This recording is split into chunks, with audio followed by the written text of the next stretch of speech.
ॐ भूर्भुवस्वः तत्सवितुर्वरेण्यं भर्गो देवस्य धीमहि धियो यो नः प्रचोदयात्। उस प्राण स्वरूप, दुखनाशक, सुख स्वरूप, श्रेष्ठ, तेजस्वी, पापनाशक, देव स्वरूप परमात्मा को हम अपनी अंतरात्मा में धारण करें। वह परमात्मा हमारी बुद्धि को सतमार्ग की ओर प्रेरित करे। भाइयों बहनों, जय श्री राम, जय गुरुदेव, जय माँ आदिशक्ति। आप सभी भाइयों बहनों की साधना से संबंधित जिज्ञासाओं का समाधान करते हुए मैं आज प्रथम जिज्ञासा सम्मिलित कर रहा हूँ। श्रीमान अवेयरनेस सोल जी ने अपनी जिज्ञासा प्रकट करते हुए लिखा है, आप रोज का विधि विधान बताइए ना, गायत्री का विध हवन। श्रीमान अवेयरनेस जी, आप लिख रहे हैं कि नित्य हम किस प्रकार से गायत्री साधना करें हवन के साथ, तो इसके संबंध में यदि मैं एक ही वीडियो बनाऊंगा तो वह बहुत अधिक लंबा हो जाएगा। यहाँ पर मैंने 2 वीडियो बना रखे हैं। गायत्री की सहज सरल साधना विधि और गायत्री हवन, दोनों को देख करके आप संपूर्ण विज्ञान समझ सकते हैं। हाँ, संक्षिप्त में यहाँ पर मैं बता देता हूँ। प्रत्येक व्यक्ति के लिए जिसने मनुष्य योनि ग्रहण की है, उसके लिए नितांत आवश्यक है कि वह सनातन धर्म के वास्तविक सिद्धांत को समझ करके धर्म के पथ पर आगे बढ़े, क्योंकि सनातन धर्म ही वास्तविक रूप में मानव मात्र का कल्याण करता है, मानव मात्र के लिए कल्याण का मार्ग दिखाता है। और सनातन धर्म की वास्तविक पद्धति है योग, गायत्री महामंत्र से संध्योपासना एवं हवन। इन तीनों के मिला लेने से ही संपूर्ण ज्ञान विज्ञान साधक के अंतस्थ में घटित होता है। इसलिए आप यदि सनातन धर्म के संपूर्ण सत्य को समझना चाहते हैं तो आप अष्टांग योग को समझिए, गायत्री महामंत्र के द्वारा संध्योपासना के विज्ञान को समझिए और हवन कैसे किया जाता है यह विज्ञान भी समझिए। इन तीनों विज्ञानों को समझने के बाद में संसार में ऐसा कोई भी रहस्य नहीं है, कोई भी विज्ञान नहीं है जिसे साधक नहीं सुलझा सकता। इसलिए आप आगे बढ़िए, सब कुछ आपको स्वयं समझ में आ जाएगा। आगे बहिन मलाड ब्लॉक जयश्री जी ने अपनी जिज्ञासा प्रकट करते हुए लिखा है, मुझे 4 दिनों से उल्टी जैसे हो रहा है और इसकी वजह से मैं साधना कर रही हूँ और साधना करते समय गर्दन बहुत हिलती थी पहले, लेकिन अभी बहुत कम हिल रही है और स्वादिष्टान चक्र पर बहुत झटके लगते हैं, कृपया मार्गदर्शन करें। बहन, आप लिख रही हैं कि 4 दिनों से आपको उल्टी जैसे हो रहा है और इसकी वजह से आप साधना कर रही हैं। तो जहाँ तक आपने ये जो लिखा है, इसका अर्थ मैं अगर समझूं तो होना तो यह चाहिए था कि 4 दिनों से मुझे उल्टी जैसा हो रहा है, इसकी वजह से मैं साधना नहीं कर रही हूँ। किंतु आपने लिखा है 4 दिनों से उल्टी जैसा हो रहा है, इसकी वजह से मैं साधना कर रही हूँ और साधना करते समय गर्दन आपकी बहुत हिलती थी पहले, लेकिन अभी बहुत कम हिल रही है। मतलब कि पहले भी आप साधना तो कर रही थी किंतु अभी गर्दन कम हिल रही है और स्वादिष्टान चक्र पर बहुत अधिक झटके लगते हैं। बहन, आप साधना कर रही हैं जिसकी वजह से आपको झटकों का एहसास हो रहा है। स्वादिष्ठान चक्र पर विशेष झटके लगते हैं तो स्पष्ट है कि आपकी ऊर्जा तो सक्रिय हो गई है, किंतु स्वादिष्ठान चक्र पर विशेष रूप से कार्य कर रही है। 3-4 दिन से आपको उल्टी जैसा हो रहा है तो इसके पीछे कोई अन्य कारण भी हो सकता है। आप उस संबंध में भी ध्यान दें, क्योंकि आप बहिन हैं। हो सकता है प्रेगनेंसी की वजह से भी उल्टी जैसा मन बहिनों का हो जाता है, तो इसे आप सिर्फ साधना का परिणाम नहीं समझें, क्योंकि साधना के पथ पर आगे बढ़ते हुए उल्टी जैसा लक्षण मैंने कभी अनुभव नहीं किया है।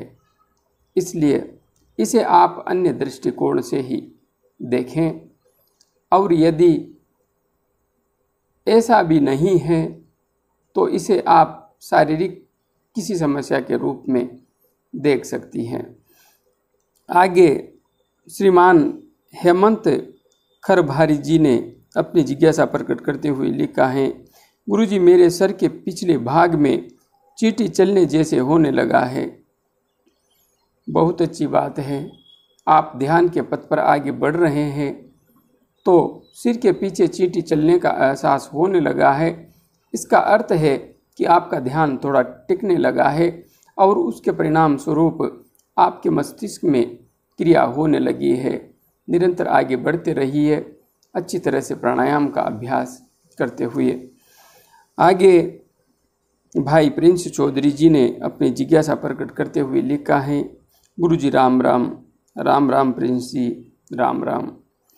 मेरा नाम प्रिंस चौधरी है, मेरी एज 20 ईयर्स है। मैं 2 दिन से ध्यान कर रहा हूँ। आपकी वीडियो देखी, ध्यान में बैठते ही मेरे मूलाधार चक्र में बहुत गर्मी महसूस हुई और मूलाधार चक्र से थोड़ा ऊपर को बहुत दर्द हुआ, जैसे कुछ चुभा। फिर मैं आगे को झुका, पीछे को हाथ साइड से बीच में आ गया, फिर पेट अंदर को चिपक गया, फिर श्वास रुक रुक कर आने लगी, फिर गर्दन आगे पीछे होने लगी और गोल गोल घूमी और साइड में भी हुई और पीछे भी बहुत देर तक हुई। ना मैं कोई मंत्र जप करता हूँ और ना ही प्राणायाम। आपकी वीडियो देखकर ऐसे ही बैठ गया था। 2 दिन बैठा, ये सब क्या हुआ? मैं आगे कैसे करूँ, क्या करूँ? गुरुजी बता देना, आपकी अति कृपा होगी। भाई प्रिंस चौधरी जी, आपने मेरा वीडियो देखा, आप ऐसे ही ध्यान में बैठ गए और मात्र 2 दिन आपको अभी हुए हैं और 2 दिन बैठने से ही आपने प्राणायाम भी नहीं किया, मंत्र जप भी नहीं किया। फिर भी यह सब लक्षण यदि आपको आए हैं तो इसमें माँ का बहुत बड़ा संदेश छिपा हुआ है, कोई गहरा राज अवश्य छिपा हुआ है। आप सुषुम्ना नाड़ी में प्राण का प्रवाह कैसे करें, आज्ञा चक्र का जागरण कैसे करें, कुंडलिनी शक्ति का जागरण कैसे करें, ध्यान कैसे करें, इन वीडियोज़ को हमारे YouTube चैनल पर सर्च कीजिए और देखिए। हाँ, आप सुषुम्ना नाड़ी में प्राण का प्रवाह कैसे करें और आज्ञा चक्र का जागरण कैसे करें, इन दोनों वीडियोस की विधि को सम्मिलित करके ध्यान के मार्ग पर आगे बढ़िए। फिर आप सहजता से आगे बढ़ पाएंगे। और हाँ, आपके जैसे युवाओं की ही मुझे सख्त आवश्यकता है, जिन्हें अध्यात्म की अनंत ऊंचाई तक ले जा कर के मैं इस संपूर्ण विश्व की शक्ल एवं सूरत बदल देना चाहता हूँ। आगे बढ़िए, आप बहुत कुछ अनुभव करने वाले हैं। आगे भाई संदीप देव मुरारी जी ने अपनी जिज्ञासा प्रकट करते हुए लिखा है, प्रणाम गुरुजी, प्रणाम संदीप जी, प्रणाम, खुश रहिए। गुरुजी, मुझे ध्यान में पेट बहुत अंदर चला जाता है और नाभि में बहुत खिंचाव होता है और छाती में और गले में झटके लगते हैं और आज्ञा चक्र पर बहुत खिंचाव होता है और माथे के पीछे भी खिंचाव होता है और माथे के ऊपर भी बहुत खिंचाव होता है और दोनों पैर में भी खिंचाव बहुत होता है और मंत्र जप में थोड़ी थोड़ी नींद भी आ जाती है और आज्ञा चक्र के ऊपर ध्यान नहीं जाता है। संदीप जी, आपके साथ यहाँ पर जो कुछ भी हो रहा है अत्यंत उत्कृष्ट है और यह सब कुछ पूर्ण रूपेण कुंडलिनी महाशक्ति के जागरण के स्पष्ट लक्षण हैं। आप लंबे समय से मेरे से जुड़े हुए हैं, ध्यान का विज्ञान अच्छी तरह से समझ चुके हैं। बस अभ्यास करते रहिए, निरंतर आगे बढ़ते रहिए, सब कुछ ठीक है। जहाँ पर भी ध्यान लग रहा है वहीं पर ठीक है। बस आप सिर्फ आगे बढ़ते रहिए, समय आने पर सब कुछ अपने आप घटित होता हुआ चला जाएगा। हाँ, आपको निरंतर मंत्र जप एवं ध्यान का समय बढ़ाते रहना है, बस फिर सब कुछ अपने आप घटित होता हुआ चला जाएगा। आगे भाई राज पटेल जी ने अपनी जिज्ञासा प्रकट करते हुए लिखा है, प्रणाम गुरुदेव। प्रणाम राज जी, खुश रहिए।